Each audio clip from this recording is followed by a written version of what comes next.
Como o homem considerado o rei dos especuladores ou o pioneiro do day trading conseguiu criar sua estratégia para vencer o mercado?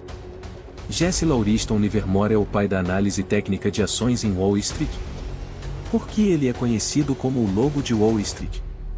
O que fez com que um dos melhores investidores da história morresse tragicamente com apenas 63 anos?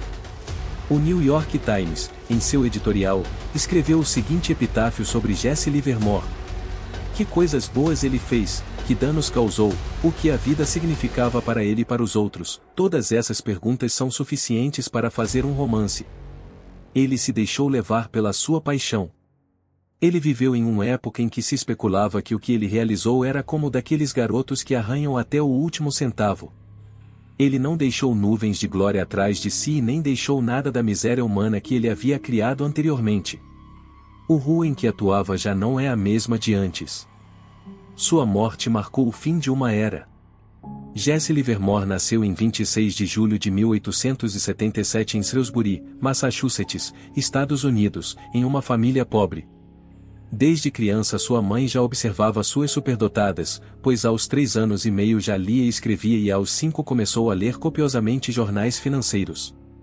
Na escola, ele conseguiu concluir 3 cursos completos de aritmética em um ano. Com apenas 14 anos, seu pai o obrigou a abandonar a escola para que o jovem Jesse pudesse ajudar nos trabalhos da fazenda da família, mas Livermore não quis seguir esse caminho, pois seus sonhos e paixões não envolviam trabalho na área. Não contente com a situação, o corajoso jovem Livermore consegue fugir de casa com a ajuda da mãe. Conseguiram arrecadar $5 na época, cerca de $8.000 em valor presente, para buscar refúgio em Boston. Ainda adolescente, conseguiu um emprego na corretora de valores Paine Weber. Seu trabalho era escrever os preços de ações, commodities e títulos em um quadro negro, que precisava ser atualizado a cada 10 ou 15 minutos. Embora fosse um trabalho aparentemente enfadonho, permitiu-lhe estar em contato contínuo com os mercados e os seus preços. Graças ao seu extraordinário talento inato com números e estatísticas, Livermore conseguiu encontrar certos padrões que determinavam as mudanças nos preços das bolsas e das matérias-primas, conseguindo involuntariamente compreender como os preços mudam. Para entender o mercado, ele guardava suas anotações em um pequeno caderno, onde anotava os movimentos dos estoques e das matérias-primas. Ao chegar em casa, reescrevia os preços que havia anotado no quadro negro, para armazenar esses dados. Graças à sua habilidade com números, ele analisou dados escritos e teve a capacidade de encontrar padrões, até mesmo prever o futuro de algumas cotações, com base em preços históricos e seus padrões de movimento. Para alguns, ninguém menos que Livermore é um dos pais da análise técnica, embora inicialmente não conseguisse negociar devido à falta de dinheiro.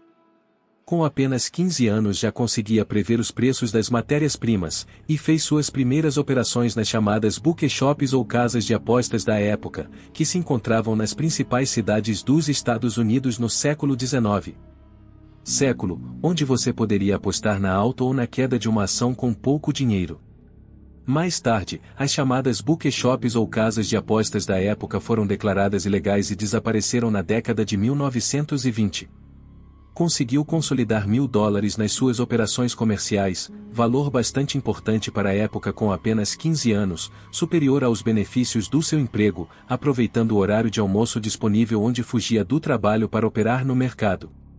Mas seu chefe, Paine Weber, não gostou do comportamento de Livermore ao acessar esses sites de apostas. Livermore foi inicialmente avisado para evitar apostas em bookeshops, porém, sua ambição teimosa o levou a desconsiderar o aviso e foi demitido de seu emprego. Dedicou-se então em tempo integral à realização de operações comerciais nas bookeshops de Boston, porém, devido ao seu tremendo sucesso, foi proibido de entrar nesses locais. Chegou então a usar disfarces e usar outros nomes, mas acabou sendo identificado. Aos 23 anos chegou à Big Apple de Nova York para operar na corretora de valores Harris Hutton Company, onde graças ao seu tremendo sucesso e à sua capacidade de prever os mercados, conseguiu converter $10.000 em $50.000 em apenas 5 anos. Mas no seu melhor momento chega um tremendo golpe. Ele perdeu o interesse que tinha pela Harris Hutton Company, devido à lentidão na atualização do ticker TAP, o que impediu a tomada de decisões com a rapidez que era exigida. Nesse momento começou a analisar as causas pelas quais perdia dinheiro em algumas operações, pois embora o sistema matemático funcionasse muito bem, às vezes as decisões emocionais o tiravam do foco e ele operava fora do quadro matemático, situações que mais tarde o levariam a diferentes más decisões e perdas devido à má gestão emocional. Ele passou por momentos sombrios, sua esposa o abandonou e ele até pediu dinheiro emprestado para ir a Saint Louis, onde era pouco conhecido, para voltar às bookshops, para voltar a realizar operações de apostas de curto prazo ou day trading, mas desta vez para evitar ser descoberto contrata outras pessoas e as treina para operar por meio de terceiros. Livermore conseguiu se recuperar e retornou à Grande Maçã de Nova York em 1901. Realizou uma excelente operação comprando ações da Northern Pacific Railway, conseguindo neste comércio um investimento de $10.000, obtendo lucros extraordinários chegando a $500.000 com apenas 24 anos. Velho. Em 1906, graças ao conselho de um amigo, realizou uma operação curta, ou seja, apostando na queda do preço das ações da empresa Union Pacific Railroad. Embora no início as ações tivessem uma alta que a levou a sóbrias perdas iniciais, mais tarde um tremendo terremoto em São Francisco causou uma queda no preço das ações, permitindo que Livermore obtivesse lucros de $250.000 somente com esta operação. Alguns até acreditavam que Livermore tinha informações privilegiadas. Mas essa série de operações vencedoras o levaria ao excesso de confiança, fazendo longas compras de ações da Union Pacific Railroad. Livermore fez essa compra seguindo o conselho de um amigo que era dono da corretora de confiança de Livermore, mas ele cometeu um erro grave ao fechar a posição, perdendo inesperadamente $40.000. Porém, rapidamente conseguiu outra operação de sucesso, na crise financeira de 1907 realizando uma operação curta, ou seja, apostando na queda do preço das ações, ele conseguiu lucros de $1 milhão em apenas um dia, ou graças a esta operação, alcançou a reputação de bear rider ou bear market, devido à sua capacidade de apostar a descoberto, antecipando a queda dos mercados. Devido ao seu sucesso disse que chegou ao grande JP Morgan envie mensagens a ele para reduzir suas posições vendidas e comprar melhor ações a um preço baixo. Graças às vitórias na bolsa, conseguiu ter um estilo de vida que nunca sonhou na infância, chegando a comprar um iate de mais de 200 pés de comprimento, que batizou de Anitta, e a comprar carros luxuosos e casas caras. Além de frequentar os clubes mais conceituados, em sua vida de luxo ele também foi visto relacionado a atrizes famosas como Lillian Russell.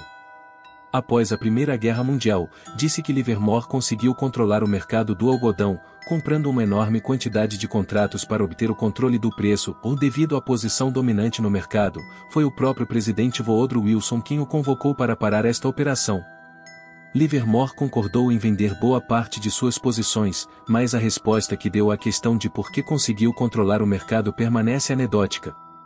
Livermore aceitou que queria simplesmente saber se conseguiria obter o controle do mercado de algodão. Embora Livermore inicialmente tenha obtido lucros de $10 milhões negociando algodão, ele foi capaz, como se viu, de manipular completamente o mercado. Em 1908, começou a investir agressivamente em matérias-primas, especialmente em futuros de algodão, graças ao conselho do seu amigo Ted Price, que lhe pregava uma peça porque vendia secretamente as suas posições. Livermore quebrou uma das regras de ouro do comércio, que era operar de acordo com seu próprio critério. Ted Price estava na verdade vendendo todas as suas posições de algodão e queria sair do mercado e queria fazê-lo a um bom preço de venda. Livermore mordeu a isca e os preços do algodão despencaram rapidamente, levando a enormes perdas em seus investimentos. Finalmente, as operações de algodão levarão-no à falência e ele perdeu praticamente 90% do seu capital, embora tenha conseguido uma pequena recuperação em 1915, ele entrou em falência. Para poder operar já que não tinha capital, algumas corretoras, tendo em conta a sua importante carreira, concederam-lhe um crédito de 500 ações para voltar a operar. Livermore sabia que era uma das suas últimas oportunidades, e fez alguns investimentos com um elevado nível de concentração e sem levar em conta a opinião de terceiros. Em 1917, os jornais já publicavam sua impressionante recuperação, que lhe permitiu ressurgir das cinzas como a fênix. A sua popularidade disparou e as suas recomendações de compra e investimento foram seguidas por um bom número de operadores de mercado. Em 1922, Livermore concedeu uma série de entrevistas que serviriam de base para a posterior publicação de uma das mais reconhecidas obras sobre investimentos e princípios de atuação no mercado de ações, Reminiscências de um Operador de Bolsa. Mas mais uma vez Livermore consegue se recuperar e para a grande crise de 1929, ele consegue observar e interpretar alguns padrões estranhos que foram observados no mercado, bastante semelhantes aos da crise de 1907, parecia que os padrões mostravam que o dinheiro inteligente saiu rapidamente do mercado. Sua esposa Dorothy e sua mãe entraram em pânico porque, ao verem a quebra do mercado em 29 de outubro no noticiário, pensaram que Livermore estava muito exposto ao mercado. Mas pelo contrário, quando Livermore chegou a casa estava feliz e foi porque tinha assumido uma posição curta, ou seja, apostando na queda do mercado. Apesar da pior crise nas bolsas, conseguiu obter lucros de 100 milhões de dólares apostando a descoberto, cerca de 1,4 mil milhões de dólares a valor presente, aumentando a sua fama como um dos grandes ursos da história da bolsa. Mas voltou a cair em desgraça e, em 1932, a sua vida pessoal sofreu um sério revés devido a um processo judicial movido por uma amante russa e outros problemas, como os problemas de álcool da sua esposa, levando a uma deterioração da sua saúde mental e ao divórcio, o que o levou a ter ativos de 84 mil dólares e passivos ou dívidas de 2.500.000 milhões de dólares em 1934 e receber suspensão de operar no mercado da Junta Comercial de Chicago. Em 1939 tentou iniciar um negócio de consultoria financeira, com base nos seus conhecimentos avançados de análise técnica, mas nessa altura já se encontrava numa fase descendente da sua carreira. Embora consiga publicar uma de suas obras mais importantes ou Como Negociar em Ações. Em 28 de novembro de 1940, Livermore cede à pressão e dá um tiro em si mesmo em um hotel de Manhattan. William Delbergan, um dos mais importantes analistas do mercado de ações da época, em seu livro 45 anos em Wall Street, descreveu Livermore como um tremendo trader, mas criticou-o por dizer que, embora tivesse uma habilidade especial para ganhar dinheiro, ele o fez. Não temos sequer um indício dessa capacidade de manter o capital alcançado. Verbatim Gunn afirmou que Livermore tinha a ganância e a energia necessárias para o sucesso, mas quando ganhou uma quantia significativa de dinheiro, não agiu de forma conservadora. Livermore arriscou testar a sua própria negociação nos mercados, em vez de ser paciente o suficiente para esperar pela tendência natural que os mercados por vezes não conseguem mostrar. Ou seja, segundo Gunn, Livermore era um grande trader, mas não tinha capacidade de administrar riscos em investimentos. Esses foram alguns de seus principais ensinamentos que estão registrados no livro ou Memórias de um Operador de Bolsa. A primeira lição é a importância de reconhecer os erros e maximizar os lucros. Livermore considerou que os erros faziam parte do aprendizado, embora no mercado de ações você possa perder e ganhar, ninguém é infalível. Isso significa que você deve aceitar os erros e aprender com eles sem cair em problemas de ego.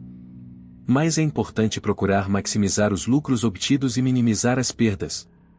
Portanto, embora nem sempre seja possível acertar sempre, o objetivo é garantir que o resultado final seja positivo e favorável. A segunda lição é ser capaz de ler o mercado a partir dos ursos e dos touros, uma vez que o mercado se move continuamente entre operadores de baixa e de alta. O objetivo da análise técnica é justamente identificar tendências e antecipar-se ao mercado para tomar decisões. Entre os padrões estão as linhas de menor resistência. Quais são os caminhos naturais a favor ou contra o mercado? É importante conseguir acompanhar estas tendências antes dos outros operadores para beneficiar da melhor forma e maximizar os lucros. Embora não seja uma técnica infalível, é um bom guia para alcançar excelentes operações comerciais. A terceira lição é manter a independência nos critérios. Segundo Livermore, o melhor é tomar decisões com base em seus próprios critérios, sem se deixar levar pelas opiniões de terceiros que podem nos levar a erros e prejuízos significativos. Para alcançar esta independência, é necessário realizar a nossa própria análise de mercado e autoconfiança nos nossos critérios de decisão. Este nível é alcançado com formação baseada na leitura de diversas fontes e significativa experiência em operações de bolsa. A quarta lição é a importância do poder mental na negociação. Como elemento fundamental para alcançar o sucesso, as decisões não devem ser tomadas por medo ou emoções repentinas. Um trader deve construir a sua capacidade psicológica para poder observar o mercado de forma objetiva, ter memória do que aconteceu nos anos anteriores, alcançar independência de julgamento, ter força mental em momentos de dificuldade e disciplina para operar. A quinta lição é alcançar a disciplina necessária para alcançar o sucesso nas negociações, intimamente relacionada à busca pela força mental. Mas se conseguirmos ajustar-nos a planos e estratégias comprovados, seremos capazes de manter as emoções fora das decisões de investimento. Parte da estratégia deve incluir uma disciplina para estabelecer objetivos com preços de entrada e saída, os valores que devem ser investidos em cada operação. Se abandonarmos a estratégia, podemos nos deixar levar por medos e outras emoções que levam a decisões erradas. Na descrição do vídeo você encontra o link da melhor plataforma para investir em ações do mercado regulamentado dos Estados Unidos. Existe também o melhor curso para aprender análise técnica e fundamental para comprar ações. E por fim, se você quiser apoiar, existe a conta Patreon para que você possa nos apoiar na criação de mais conteúdo.